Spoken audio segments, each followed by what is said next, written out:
All in all, scientific methods are at least as important as any other result of inquiry, for the scientific spirit is based on the insight into, and were those methods to be lost, all the results of science could not prevent a renewed triumph of superstition and nonsense. Clever people may learn the results of science as much as they like. One still sees from their conversation, especially from their hypotheses in conversation, that they lack the scientific spirit. They do not have that instinctive mistrust of the wrong ways of thinking, a mistrust which, as a consequence of long practice, has put its roots deep into the soul of every scientific man. For them, it is enough to find any one hypothesis about a matter, then they get fired up about it and think that puts an end to it.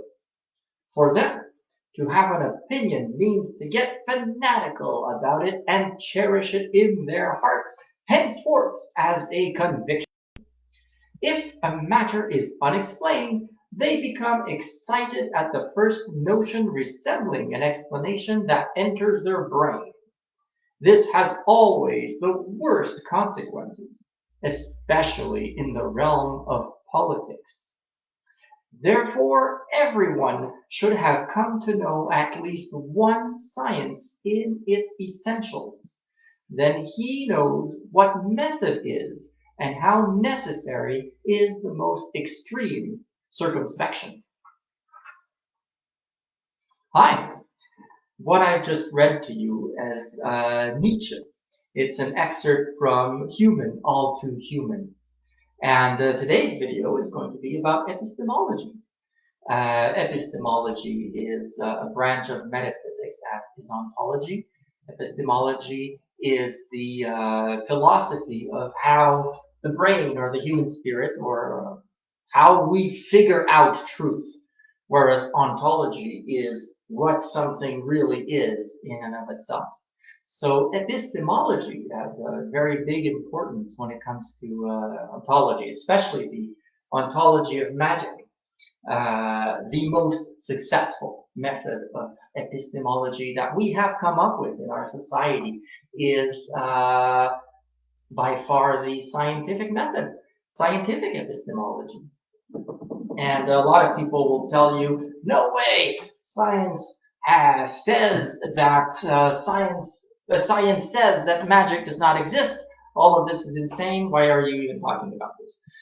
Then you have other people that will just use the findings of science to kind of inform their magical practice and their magical ontologies in order to actually grow a method out of the findings of science or the theories of science or the hypotheses of science and so on and so forth.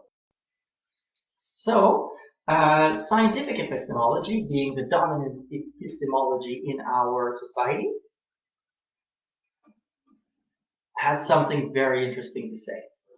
I would like to quote my neurology teacher back when I was in university. It's the guy was my neuroscience teacher. Really complicated course, really fun guy though. He said that he didn't want to hear anything about religion in his course. He said that science does not have any point of contention with religion or spirituality or anything about that. He said, well, think of this.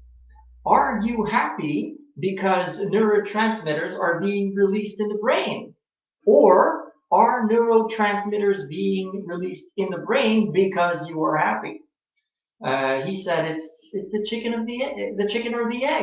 It doesn't answer anything. We'll never know. We can't figure it out. It's a philosophical conundrum. And he said this class does not talk about this kind of philosophical stuff. What it studies is neurotransmitters, how they work, and which phenomenon of spirit or which phenomenon of human behavior these neurotransmitters are correlated with.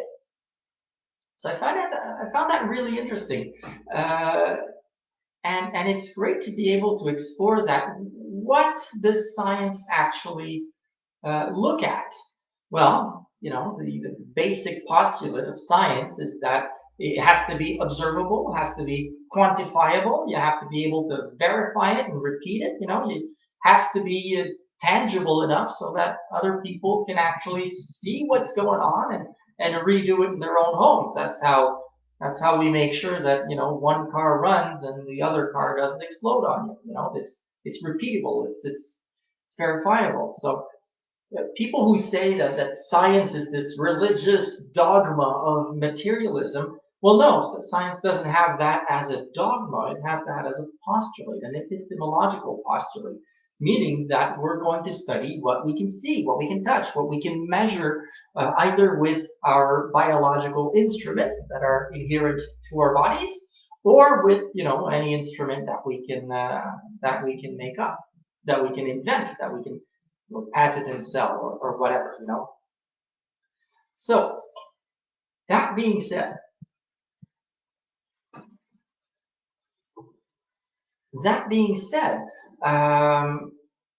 what's one thing that's very interesting about this whole scientific epistemology? Another psychological quote that really kind of turned me on at some point. It was Edwin Boring. His name was. He was an experimental psychologist, and he became a historian of psychology later on.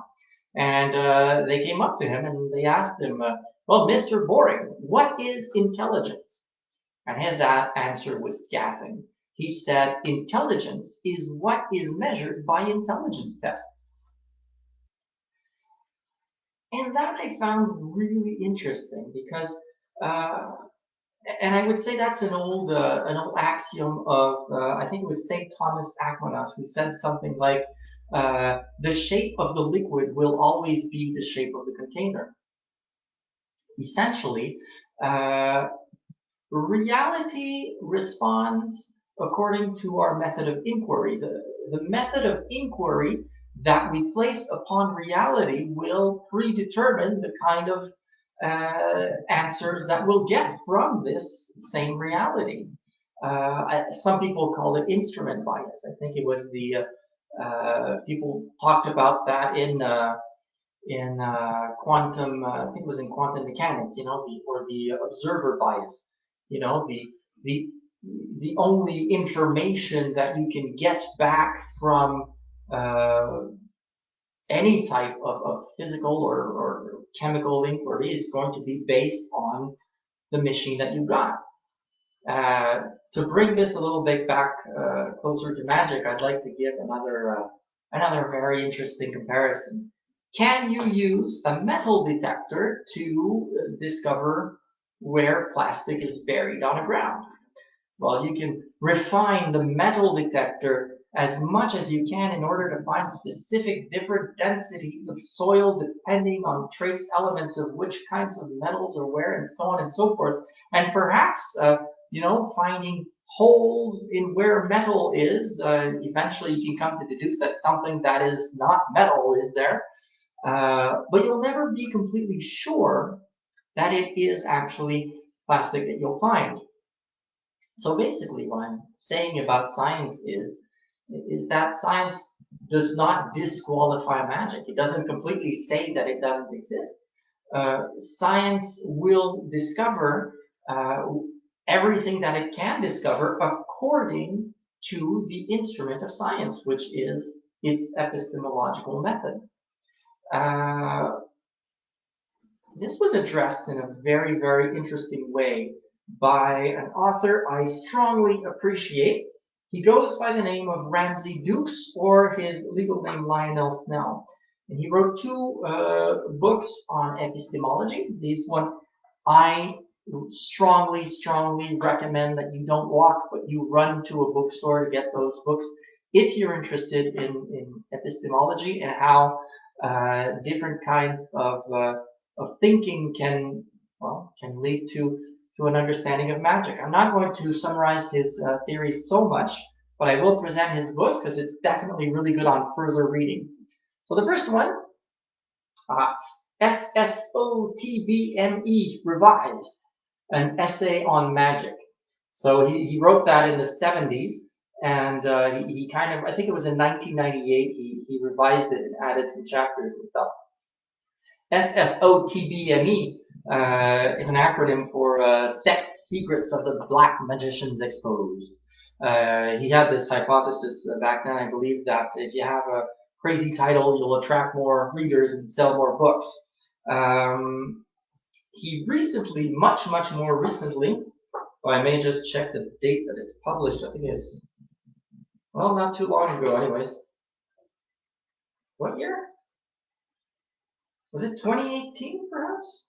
Anyways, 2018, 2019? I don't see the date anyhow. I forgot it. But still, you have My Years of Magical Thinking. So this is his latter iteration, his developments many years later of this same theory under the name Lionel Snell. If you're looking for a monumental, cutting-edge philosophy, this is it. You know, I guess maybe a short summary. He bases off of the work of Carl Gustav Jung, the psychological types, but he doesn't go into psychological types. He takes into the different types of thinking and how those different types of thinking, which are fundamental to us as humans, can give what he calls 4 cultures of inquiry into what is reality, what is the human experience. So he talks about the religious culture, the scientific culture, the magic culture, and the artistic culture. Very interesting stuff. I cannot recommend these books enough. One friend that I read, they said when they finished the book, they felt like they were on LSD so much that this information had not warped, but augmented their understanding of reality.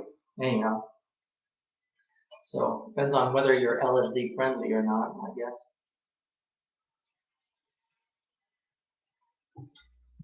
So so Lionel Snell, Ramsey Dukes, excellent perspective on epistemology and magic.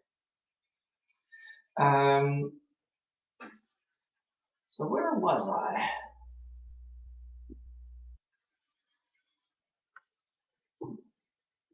All right.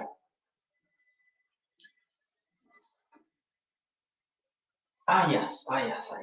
There is an argument coming from science. It's a philosophical argument. It can't be a scientific one. Philosophical argument for the existence of spirituality, magic, religion, and whatnot.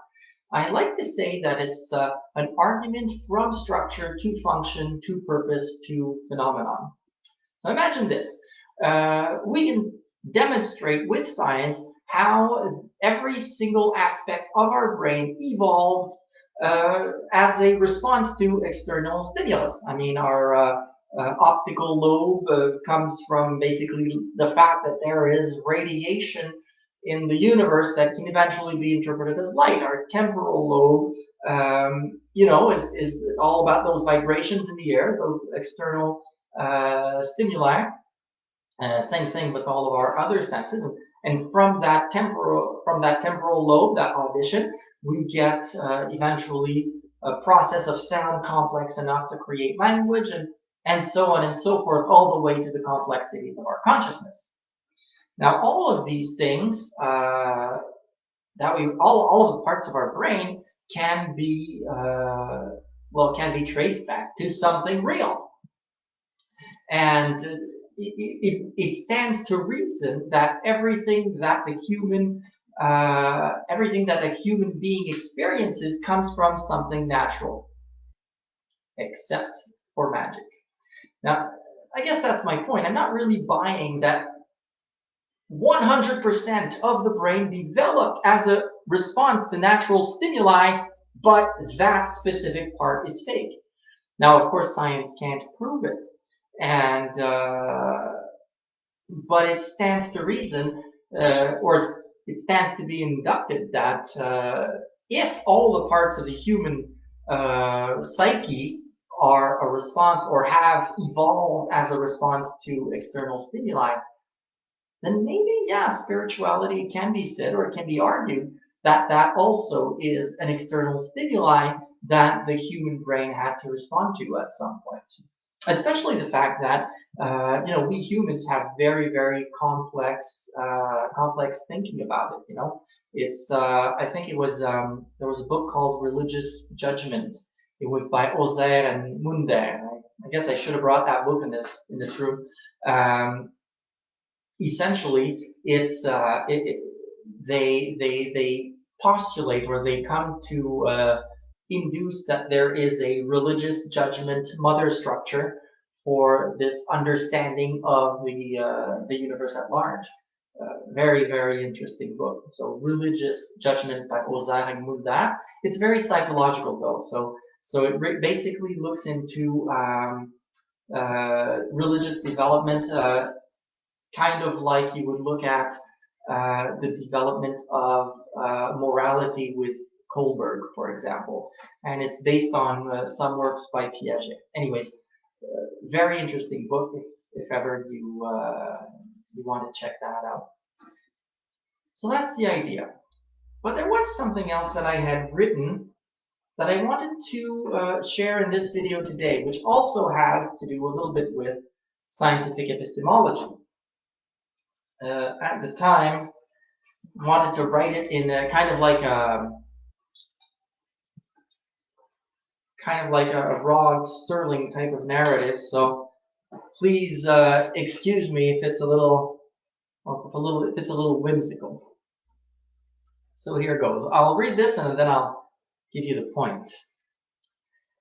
Imagine, if you will, aliens that visit Earth.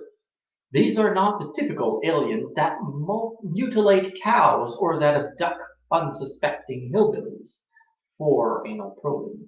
Rather, these are scientists much like ourselves. There is one major anatomical difference, however. These aliens have neither eyes to see nor eyes to hear. Evolution on their planet has taken quite a different turn. In order to apprehend the world around them, they have grown antennas on their heads. Maybe their antennas enable them to detect electromagnetic fields around matter, or maybe do they feel the minute gravitational pulls of smaller amounts of mass. The truth is, for now, we can only speculate. They, in turn, have the same speculation about us. Let us imagine what such an exchange would be like. Maybe we can take them into the Twilight Zone. So basically, for these aliens that I imagine, these guys have antennas on their heads, and they come up and they tell humans, so, okay, how do you guys apprehend the world around you? Like, what's this thing with you guys? We have antennas, we know how they work, and with that, we have an understanding of your surroundings, but you guys seemingly don't have any conceivable way of apprehending your surroundings. And then we say, well, yes, we do. We have eyes, and with our eyes, we see light. And their reply is, well, what are you talking about? Light doesn't exist. Light does not exist, they tell us. And they say it's a figment of your imagination. It's something that is produced in the brain anyhow. And so we reply, well, here you go. This is all the anatomical data that we have on the human brain. So here are the eyes with the cones and the rods, and the light hits it, and then it goes into the optical nerve, and right back there into the occipital lobe, and the images of the light hitting our retinas are recreated in our brains, and then our brains kind of flip them so that, our vision is conformed with gravity. And their reply is, well, that doesn't prove anything, Just because you have an instrument that can be stimulated by a plethora of things. Among these things, this imaginary light which you postulate from which you see, does not prove the existence of light. And even then, here you go. So the alien smacks the back of the head of someone. That person sees stars naturally. And they say, what did you see? Well, I saw stars when you hit the back of my head. And they say, see, there you go. That's proof. Light is a creation of your brain. It does not exist. We cannot explain how you see. You people must be all crazies. And, all of this activity in the occipital lobe is actually your imagination that is running and that works over there. So you hallucinate light that does not exist, and we can't explain how you guys see. So we say, well, no, yes, it is. Here are our instruments to see this light, and of course they say, well, we never heard of such instruments. Having instruments, whether you have a biological sense for it or even all of those mechanical instruments, the fact that these instruments are stimulated does not prove the existence of the exact thing that you say is stimulated. The universal phenomena is infinite, and that could be anything that stimulates it in this way. All of the models you have about optics are basically these optics are just mathematics. They're just vector calculations. The math is true, but the light has never been detected, and has never existed. So we're back to using a metal detector to find plastic.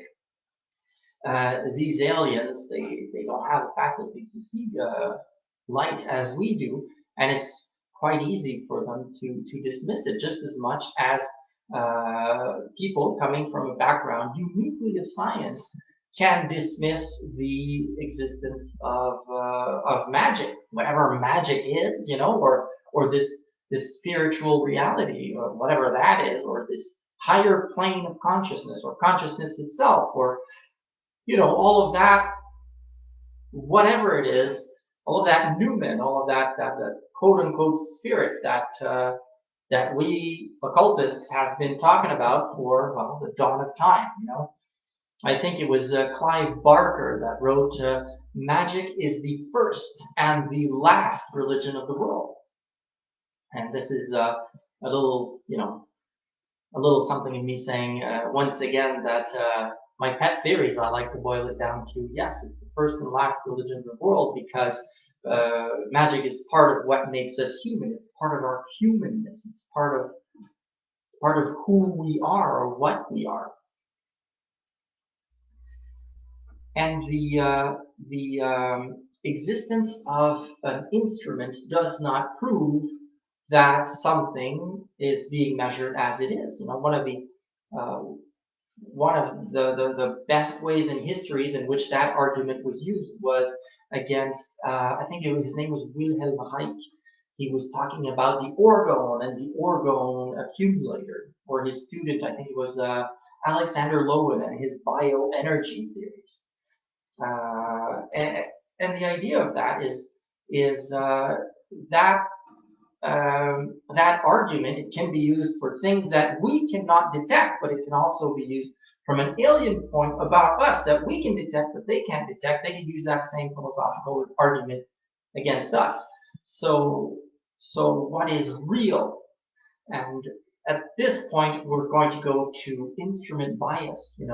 What we have to understand reality is who we are. It's what we are. It's our fundamental humanness, and our fundamental humanness is actually projected, of course, in how we perceive the world around us, but also in all of our instruments, in all that we'll be able to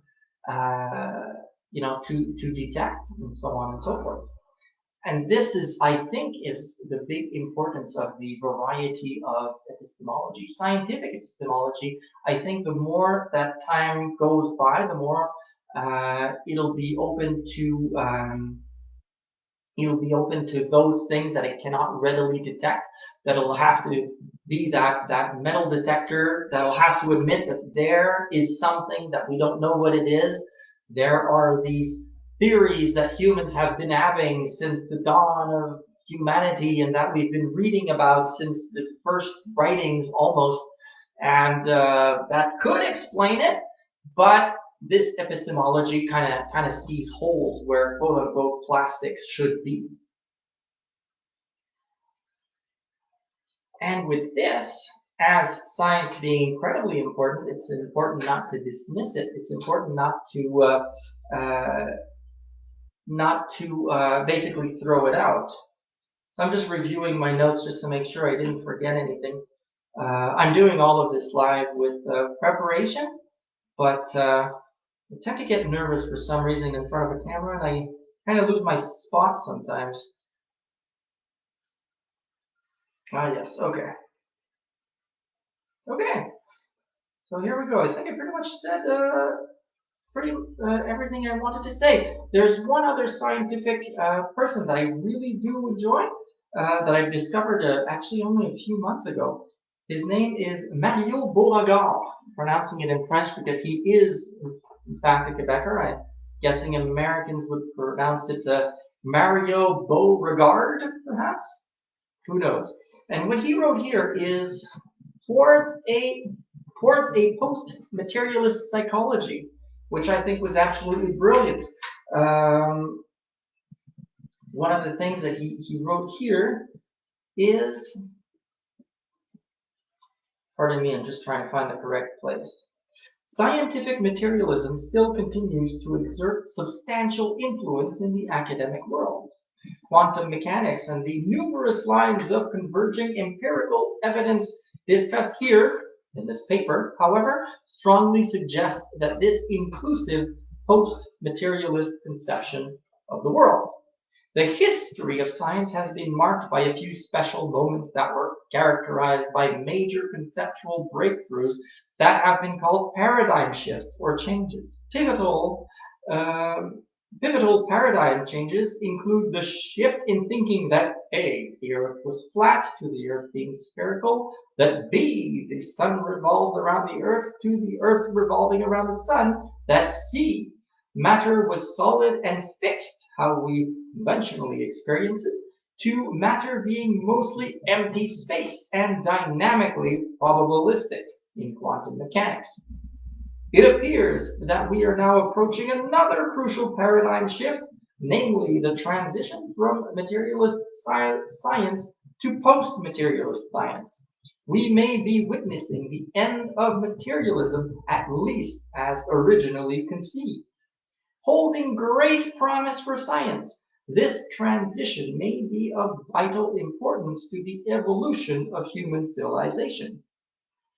Toward this end, a group of post-materialist scientists have founded a global academy for the advancement of post-materialist science to foster theory, research, and applications in all branches of science.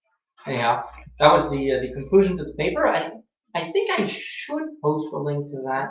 Yeah, that and the book about religious judgment. Anyhow,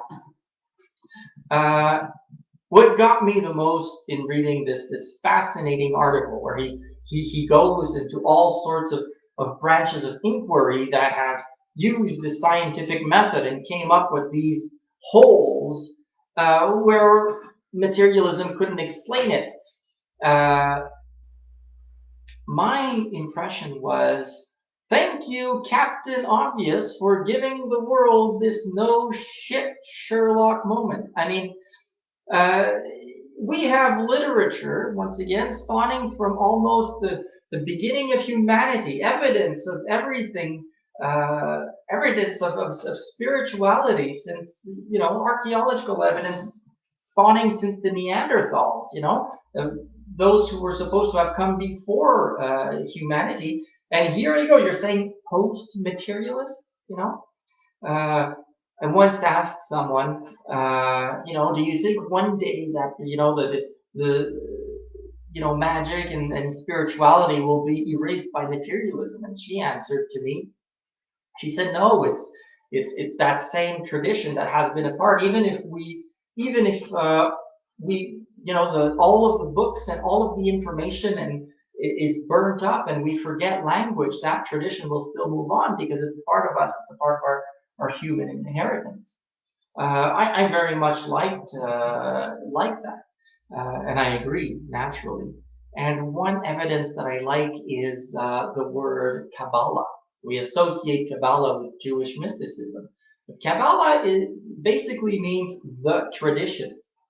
As we know, Judaism hasn't existed forever. Judaism was once a polytheistic religion, which kind of evolved into monolatry. So it's a polytheist pantheon, and they have this favorite god that they favor above all others. And progressively, Judaism's monolatry came up and absorbed all the functions and the powers of the other gods of the pantheon, and the other gods weren't really necessary because it became monotheism at that point. All of those gods, they were just figments of that one god, and actually they were not figments at all. They never existed. It was always this one god that had all of that god, and that had all of those characteristics and powers.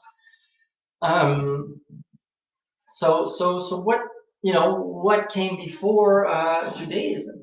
And how did all of that tradition of Kabbalah evolve? Well, one interesting clue that we have is that Kabbalah's earliest known writing is the Sefer Yetzirah, pretty much at the time where Gnosticism was a really big thing, and Hermeticism also. And both Gnosticism and Hermeticism, they had a lot of influence coming from ancient Egypt and also ancient Greece, specifically Pythagoreanism and Platonic emanationism. Emanationism, is that how you say it in English? L'emanationism. Anyways, basically, it's called the tradition because the tradition was present in Greek philosophy, in polytheism. The tradition was present in this whole Egyptian mystery cults. It was present in Mithraism. It was present in it was inherited into Judaism, and from Judaism it became Christian Kabbalah. The tradition has been able to take on the costume of the religion, the costume of the fad of the day, or the philosophy of the century, or the tendency of the millennia, what you call it. But it's something that the human being always carries with them. Custom also has the same root as costume. And this is, of course, another postulate of the religious judgment book that I was talking about from Ozar and Mulder. And it's the idea that it's something that's with us. It's something that is part of the human brain. Which reminds me, I had a quote that I brought that I really like by Jack Parsons. And I think I would like to end with this because, I hope I brought it now. Oh yes, here it is. It's something that I would like to end with this because being epistemology or scientific epistemology, Parsons and Thelema really embraced scientific epistemology in their magic, and I think it's one of the strong points that it has. Also one of the weak points because it kind of forgets where, can sometimes forget that science doesn't have all the answers, and at some point science is a method, but that's the strong point anyway. So I don't want to criticize Thelema too much here, but here we are. Magic is not created by man. It is a part of man, having its basis in the structure of the brain, his body, and his nervous systems in their relations to his conceptual universe, the matrix of thought and of speech, the mother of thought. So it's part of the brain. Science can figure out that it's part of the brain. If it's part of the brain, chances are that the brain uses it to discover something that's already there. And epistemology, therefore, can give us a clue that, yes, Ontologically, magic is a thing, or spirituality is a thing that is there, that exists. And once again, if you want to pursue a little bit more on epistemology, there's Ramsey Dukes and Lionel Snell that is really good. And yeah, I guess that's it for today. I hope I won't kick myself after rewatching this video. Hope you enjoyed it. Have a great evening or day.